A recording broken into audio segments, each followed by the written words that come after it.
Good day, fellow champions of inclusion. I am Aaron, and this is the Inclusive Dad Podcast, where we explore inclusion and make it practical.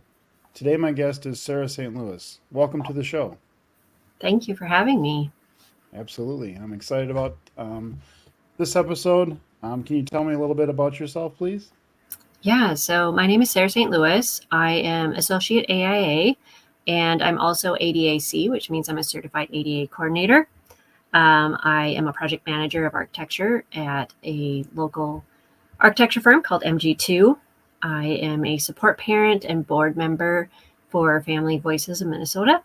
I am also the co-founder of Changing Spaces Minnesota, and I also do a lot of education and disability issues in corporate America, and also I'm a Partners in Policymaking graduate, and I do policymaking.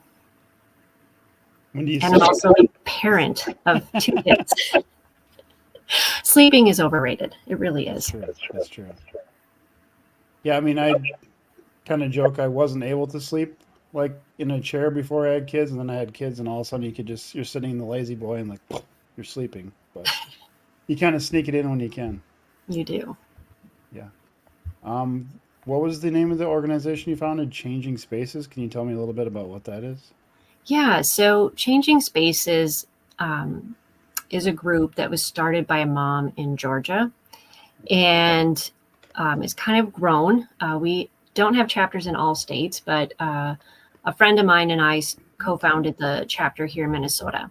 So it's basically a bunch of moms that were tired of having our kids having to be changed on dirty public restroom floors and wanted to have inclusive restrooms that had adjustable height changing tables, adult size changing tables in them, so that we could have a safe, sanitary, and dignified way to take care of our loved ones, whether it was changing briefs or diapers, or tube changes, or giving medications, or different things like that. And so my friend and I, we wrote legislation here in Minnesota back in 2019 to get adult size changing tables in public restrooms. And we all know what happened in 2020. So anything that wasn't about COVID or essential government business got sidelined. And so we brought it back in 2023, and we were able to get it signed by Governor Walz into law. And then I was able to sit on the technical advisory group with the Minnesota Department of Labor and Industry to write the actual building code to reflect what Minnesotans with disabilities and caregivers wanted for our state. So it differs from the international building code. Awesome. So, what is like? It's just. Can you give me a little synopsis? Like, are all businesses required to have these adult size changing tables, or what? Like specifically? Well, at this time, no. Okay. So that's the dream. But to start with, it is with uh, businesses or organizations that have restrooms that require a family changing room, which means that they have 6 or more public fixtures. So you'll see them in bigger places, but we also got it so that in Minnesota they are in outpatient healthcare systems, and in our state parks and rest stops, and a few other different places, and within schools if they have assemblies. So like if they have a gym or a theater, those kind of things, they have to have those. So kind of more larger buildings, or at least those that have 6 or more plumbing fixtures in them, that then our code triggers that they have a family restroom. And our tables can only go in those family restrooms in the gender neutral, so that there is no confusion about which bathroom to use, because oftentimes caregivers are of a different gender sometimes of the person they're caring for. Oh, that's a good point. That's for sure. Yeah, because my daughter's in a wheelchair, so if I'm with her and I'm taking her into a restroom. A lot of times I'm going into the male restroom to use the accessible stall and that kind of thing. So that definitely makes sense. Yeah. Um, so when I have people apply to be on the podcast, I ask what your definition of inclusion is. So I'm going to read it what you submitted. Inclusion is when those with disabilities are folded into community without questioning whether they belong or not. Inclusion is love, excuse me, acceptance and thriving. Is there anything you want to add to that? No, I think it's really just about making sure that we all get to be together, and finding those opportunities of where, you know, we're not together, how we can make that happen. And especially in architecture, that it's a big thing for me to take away those barriers that keep people from being a part of community or having a place to live. And because in architecture, um, designers, architects, and builders, they're the biggest enablers of ableism and in creating exclusive environments instead of inclusive ones. Can you maybe give me an example or two of, things that architects can do to make buildings more inclusive? Yeah, absolutely. One, by getting rid of gender specific restrooms, having individual stalls uh, for people to use so there isn't that confusion of which restroom do we use, and it also helps parents that have kids that aren't disabled. When you have your kids with you and your young kids, which bathroom do you go in? And it just takes away that. Getting rid of stairs in places that you don't really need them, having ramps, even doing helical ramps. So you look at the Guggenheim Museum that Frank Lloyd Wright did. The whole museum is a ramp, a gentle sloping ramp. There's not stairs to go up to the next level.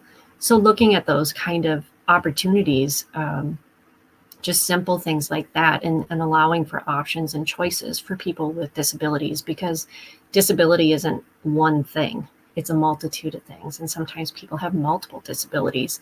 And so giving them those options and choices in design is one of the great ways. And one of the biggest ways that they can help is include people with disabilities and their families in community engagement. That one is really huge, to be able to have their voices heard so that they can know that, maybe we should try this differently, like adding door buttons to get into the building, because those aren't part of building code, but there's something that help everybody, right? Right. So we Yep. try to look for, I try to educate different architects and designers on how they can find those opportunities to get rid of barriers where they can. Absolutely. There's a comic, I can't remember what it's called. I think it's called The Parent Side, that one of my favorite, like, to share. It's we both live in Minnesota, so we have snow to deal with, and it's about where they're shoveling off I think the stairs first, so the kids, that people that aren't in wheelchairs, can get into the building, rather than shoveling off the ramp. Where if you shovel that ramp off, everybody can get in. But Mm-hmm. if you're just shoveling the steps, like, you can't, not the people in the wheelchairs can't get in. So it's a good point. And yeah, I noticed that as well. Like, yeah, just get, like you're saying, get rid of stairs or when you can. I mean, if you have like those sloping ramps or stuff like that, everybody can get in that situation. But if it's stairs, not everybody's able to get in there. And it's not just people in wheelchairs. I mean, there's people that use walkers, parents with strollers. Those aren't fun going up and down stairs, I can remember. So just those kind of things. That's awesome. Yeah. Can you tell me a little bit about how did you get into the world of disability or this type of work? Well, I was thrown in feet first. In February of 2013, my youngest, Ezra, was in an automobile accident with his former daycare provider. They weren't allowed, per their license, to transport kids. Hmm. And they had gotten a used car seat, which is against the law in the state of Right. Minnesota, and Yeah. didn't install it correctly in their vehicle, and then wrapped their vehicle around a pole on the side that Ezra was on. And so subsequently, Ezra acquired a severe traumatic brain injury and subsequent seizure disorder, physical disabilities, and cognitive delays in his growth. And so, I didn't know if he was even going to live. And once we found out he was going to live, I didn't know what that meant. I didn't know what questions to ask the doctors. I didn't know how to prepare for any of this. And it wasn't that I hadn't been around people with disabilities or didn't know about disabilities, but it wasn't a life I'd led. And so I Right. didn't know anything, Right. living that life. And it took a couple years, and I found Family Voices in Minnesota, and I started to connect with people that understood what I was going through. They knew these things, helped me formulate some questions and how to, um, you know, help my child and help ourselves. And because when you have a child with disabilities, a lot of times the people you had as friends before, they tend to go away. They start excluding you because you can't always do things with them, because your child has medical complexities that maybe they want to do something somewhere, but that building isn't accessible, or it doesn't have a restroom that is there, or, whatever. And so, I started to find a new tribe of people that were inclusive of me and inclusive of my child. And so I started to learn. And as I started to learn, then I started to recognize that, oh, I have a new purpose in life. And that purpose became a passion. And that passion led to changing law in the state of Minnesota and changing how architecture is done in Minnesota, and trying to help educate people about disability issues, disability history, disability, how to be inclusive of people, and then helping my child learn how to become a strong advocate for himself. And so, it wasn't the life I planned to be a part of, but I don't regret becoming a part of this, because this has been a fantastic journey of meeting, some of the most amazing people in the world, and helping to create even more amazing kids. That's great. Yeah, before we started recording, we were talking how we met, and we we both can't really remember exactly how we met, but our paths have crossed. I was in Partners in Policymaking too. I mean, top 10 best thing I've gone through in my life, probably Partners in Policymaking. My background is I don't remember anybody with a disability, wheelchairs, any talking about it really before my daughter was born. So at that point, I just had to learn everything, and just like you're saying, just being around people who not going through the exact same things you're going through, but enough of it to just understand, what's going on, what you're thinking, being there to support you, and for me, going to Partners in Policymaking, being up there with other parents, like, man, this isn't all fun. I mean, we got to have fun sometimes, but like some of the stuff isn't fun. You have to work through it. There's people there that can support you and help you, and that kind of thing. So that was a huge thing for me as well. Like also the Epilepsy Foundation of Minnesota. We went to a lot of events with them down in the Rochester, closer to us. Did a lot of their strolls for epilepsy, raising money, but just being able to go to an event with other families, walk in the room, you don't even have to like talk about how it's going, because you guys know enough about each other. You don't have to explain your story over and over again. Which I don't know about you, but every time my daughter would go to see a doctor, we're telling them the story, and then she'd go see another doctor, you're telling them the same story, and it's like you keep telling your story and story and story. So just nice to have those places where you don't have to tell your story. If you want to, you can, but you can just being there is enough, and being around people that get you is a huge thing. Yeah, I agree. I know it's, they understand if they don't hear from you for a month, Yeah, or you that's don't true return too. their Yeah, text right yeah, away, or, like you don't even have to say something, and they just know, like, I feel like it's one of the greatest things is people that understand you. yeah, Like, you don't have to go through the exact same thing, but having that empathy and being like, right, I get it. You need time to deal with whatever it is you need to deal with. And yeah, then when you come back, you're just, it's like time didn't pass. And I feel like right, that is something that's very unique for to sure, this community. absolutely. So I've given 2 TEDx talks. My second one, I switched up, talking more about how we can use empathy to be more inclusive. I think you just used the word empathy, when you were talking, but in your world and your experiences, I mean, how do you think, we can use empathy to be more inclusive? Yeah, I think education has to come with empathy, Hmm. because a lot of people, unless it becomes their life, they don't understand. Right. And it's hard for a lot of people to understand true empathy, and having to learn about those different things, and what life is really like. Because, when we did this legislation to get these adult size changing tables, it hadn't even dawned on most people that we talk to, especially legislators, that not everyone uses a toilet in the restroom to take care of their bodily excretions. I mean, their minds were just blown.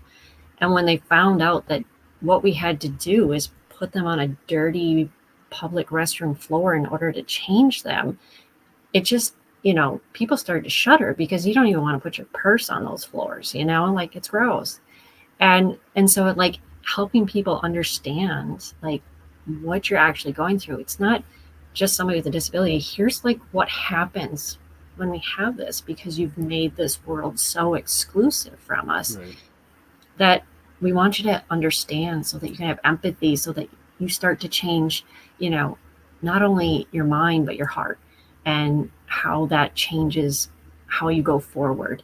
As I've educated people um, on a lot of these disability issues, it started to change, like, how they do things in their life, whether it's the language they use, or how they start designing differently, or how they start thinking about community and how to include people in community. Right.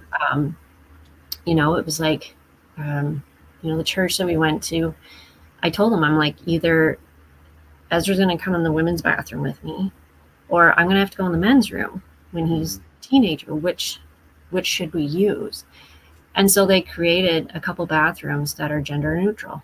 And I was like, because they understood that, this is, it's not, he's not just going to magically become non-disabled. And so we need to do something differently. And so helping people understand and see, I think, an education just really helps foster empathy in people that maybe they didn't understand before. For sure. Yeah, that makes a lot of sense to me. Like you talked about, like the education piece, or just people aren't going to understand unless they're going through it. So my girlfriend, she wasn't really around anybody that uses a wheelchair before, we we've been together, and obviously with my daughter being around us, just didn't realize. I mean, she kind of talks about, she knows ADA is there, so, and her and other people, once you hear ADA is there, and if you're not like in the world experiencing the accessibility piece, you hear there's a law, so you kind of assume that it's all, everything's good. There's no more issues with it.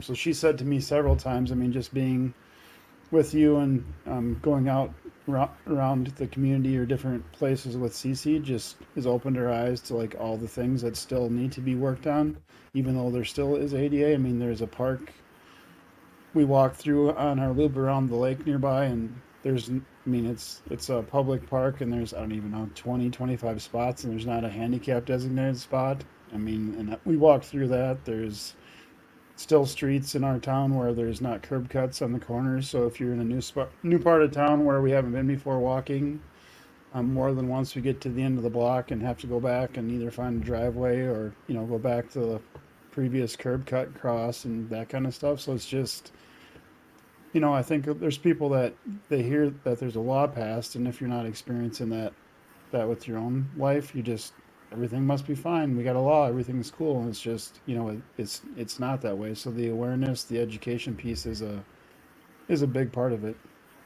Yeah, and the ADA has been around for 30, 40 years. Yes. Yep. And so cities and states Yep. and businesses have had a long time to plan budgets Yep. to make sure that they are accessible. Right. And, the ADA is just, it's like the bare minimum Yep. too. For sure. It's not what we strive for. And Absolutely. Yeah. especially the accessibility code portion of it, all that was designed around a World War II vet that fit in a very specific manual 1950 Everett Jennings wheelchair Okay. that that's 5'10", about 175 pounds, and has full mobility of their upper body. Okay. Well, that does not reflect the disability community. Right. You Yep. know, For it's sure. much more diverse than that, but the Yep. whole code is based on that. And Right. so when you look at that, it's kind of like, well, the average height of a woman in the US is 5'4". So Right. there's 6 inches difference, but we still do the grab bars in the women's accessible stall the same as they do in the men's. But men are 6 inches taller on average than Right. women. That's So interesting. how does that work, right? And Yep. and so it doesn't even take into consideration, you know, the different sizes of people, or that Right. mobility devices have changed since Absolutely. Yep. 1950. And um, and it's so slow to move, and the fact Right. that there isn't anyone that really um, dictates or oversees all these Yep. different pieces of it, that you have to file a federal lawsuit in most cases, which takes years and lots of money to do, to just get it to the bare minimum. Right. um, so that's helping people understand that, yeah, there's the ADA, but there's nobody to really enforce it, Right. except for like the DOJ, or depending on which piece of the ADA it is. But and in Minnesota, we do have the Minnesota Department of Human Rights that you're able to file complaints with Sure. them, and they do get resolved quicker than the federal, but they still do take time. Right. um, so it's, and like in architecture, you think that, well, building, the city building inspector should be taking care of this. Well, yes, they should, but it even says in the code that they can't be held responsible for things not meeting code. And so then it falls on the businesses if somebody Right. comes along, and then the business gets sued. It's not the city because they failed. It's not necessarily the architect or the builder. It's the business, or the entity that has failed to meet the bare minimum of accessibility.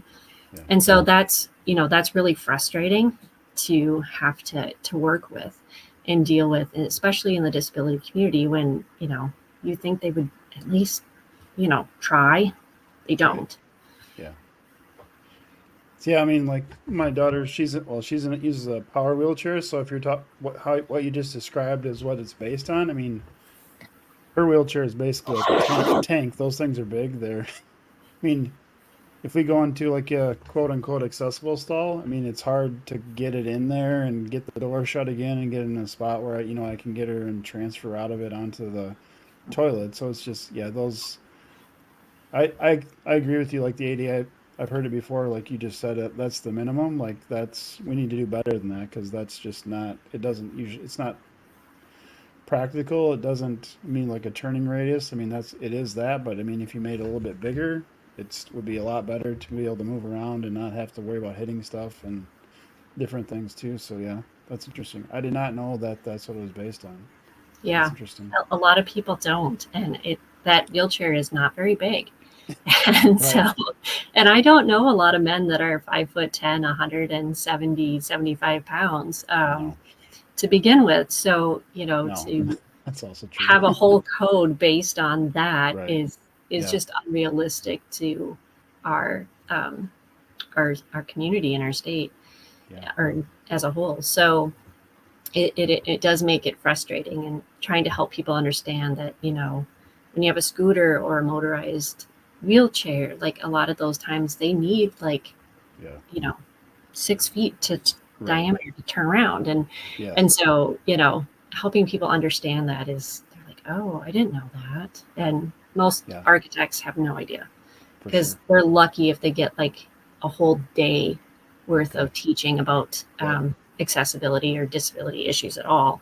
Sure. And they're always taught by non-disabled people, Okay. or people that are not connected to the disability community. And so that's why we have generations of designers and architects and builders that don't understand what they're even Right. drawing. Interesting. Yeah. So yeah, We've had a couple experiences with accessibility with my daughter. One of them I talk about in my first TEDx talk, where she was in choir and they were having a concert at a historic theater in towns, and there still is not actually a way to get somebody in a wheelchair onto the stage. So I had to pick her up out of her chair, place her in a chair on the stage, and then get her back down when she was done. So like like a month or two ago, they were having an ADA listening session. The Area Arts Foundation that runs the theater. So I went to that. We were doing introductions, and I introduced myself. Didn't bring up um, that incident, and somebody across the table said to me, "You're the dad that carried his daughter up on stage 10 years ago." I'm like, "Yes, I am." So the good part about the story is, well, we're I'm now on that committee, but we're submitting a grant to get some renovations done, which does include bringing it up to the accessibility for getting people on stage, accessible dressing rooms. Actually, the bathrooms are in the basement, and there's no elevator either, so you have to go to an adjoining building to use a restroom. So there's lots of issues, but just that was 10 years ago and it's still not done. So I mean, as a parent, I want it to be fixed for my daughter. I mean, I'm hopeful and grateful it's going to be done now for future, but it's just you're talking about it takes time. It's a lot of work to get stuff fixed, and we're talking 10 years, so it's just that's a long time to work on something, want something better. And another story I have regarding this is there was a fifth and sixth grade school in town that was being built when my daughter is going to be going into it, and I actually went to the planning meetings with the architect, was sitting there, and I asked them, is it going to be, ADA compliant, handicap accessible? And they said, yes, of course it is. And I'm like, well, the reason I'm asking is the school district just redid the science labs in the middle school and didn't put in any um, wheelchair accessible stations. So I'm just making sure. He's like, of course, of course. So build the school. She's going to be going into like the woods or technology class, and they didn't put any accessible like tables in there for her to be able to get up to them in her wheelchair. So I had to meet with the facilities director, special ed director, three administrative staff, roughly, and they ended up like modifying a brand new table, taking out support pieces so she could get under it. And it's just that's me being like a parent, going to meetings, taking time, rearranging a schedule to make sure it is accessible for my daughter. And it was very frustrating. Even with that much effort on my part, it still wasn't accessible. It's just I don't know. Yeah, we Um, shouldn't have to fight that hard for just no, the basics of our right, children right, or even self advocates to be able to right. just participate in Yep, community or education or their job, um, simply because they didn't think about it. And right. especially if it was built after the ADA was signed into law, it's just, um, Yep, and with IDEA has been, around, I yep, believe, since the 50s. yep, And so it's kind of like, it's right. time to get along with the ride here. Yeah, for sure. I mean, I think ADA is going to be sorry. ADA will be 35, I think, next year, and IDEA will be 50, I think, next year. If I'm Yeah. accurate. So yeah, Yeah. it Can't remember we've exactly. I got lots of dates in my head and I can't yeah. remember which one's which, but I mean, we've come a long way, and I mean, it's way better than it was for sure. It's just I feel like we have a long ways to go yet, and trying to keep moving down that path. well, and helping people understand that, what is good for those with disabilities is even better for everybody else. Right, Like texting was designed for people who are deaf or hard of hearing, right, but we all use texting, right? Like right, it's for sure. super convenient. Yep. And like the, accessible buttons on doors, like Yes. everybody uses them. Your hands are full of Yep. bags of groceries, or you have a Yep. stroller, or, delivery people. Just how convenient are those? Right.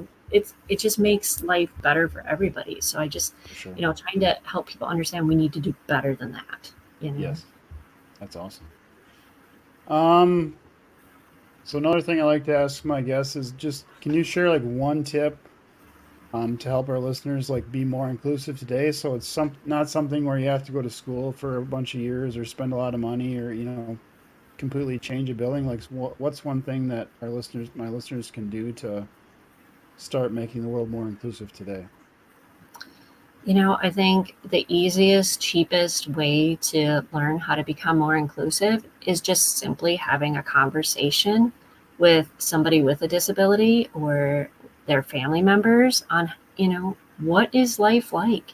What are the struggles that you have? What are the barriers you face? What can I do to help change that in how I interact with you or the environment that you do?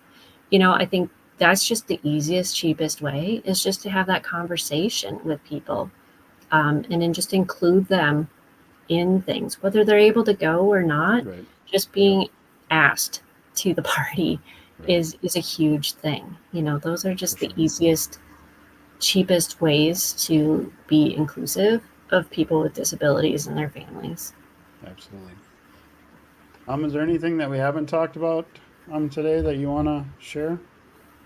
Well, just one quick thing. Last year, we had a group called Momentum out of California at the Minnesota State Fair that has a vehicle that has a lift for wheelchairs or mobility devices that has an adjustable height changing table in it. It has a ceiling lift, so you do need to bring your own sling in your own chair if you need to Okay. use that. It has an accessible toilet with grab bars that come down and can go side to side based on your Oh, need, nice. and a sink that goes up and down. And it's the only air conditioned restroom on the state fairgrounds. And we brought it there last year, um, and it was a huge hit. And so they're coming back again this year for all Okay. 12 days again, so that everybody can be at the Great Minnesota Get Together. That's And awesome. that's super exciting, so that it'll be um, at the fair. And then we recently just found out that the state fair also put in an adult size changing table at the other end of the fair, so that at least there will be two options for Awesome. people to use, which is so that one, they can go to the state fair and Yeah. then they can spend the whole day at the state fair or That's awesome. all 12 days. Yeah. Doesn't matter. But we would love to see people uh, come and use that. And they have staff that cleans it after every person. So it's Hmm. taken care of, and it's the only air conditioned bathroom. And we know how hot it gets during the state fair. So it is the best place to be. That's awesome. Yes. That's cool. And if you said you listened to my first episode, so I ask a question at the end of each episode. Do you eat spam? Yes or no? I do not, but You it do is a not. running joke in our family that there is spam. And when Ezra was born, my cousin got me a 6 pack of little mini cans of spam in lots of Oh, different really? flavors for him to Awesome. have when he grows up, because I'm sure it'll probably be the same consistency as the day she bought it. Probably, yeah. Yeah, it can last a while. So, yeah. Have you ever tried it? I have, You have. Okay. but it's a delicacy that I am sadly not attuned to. No, it's okay. Not a problem. Well, thank you very much for being on the podcast. I really enjoyed it. Yeah, thank you so much, Aaron.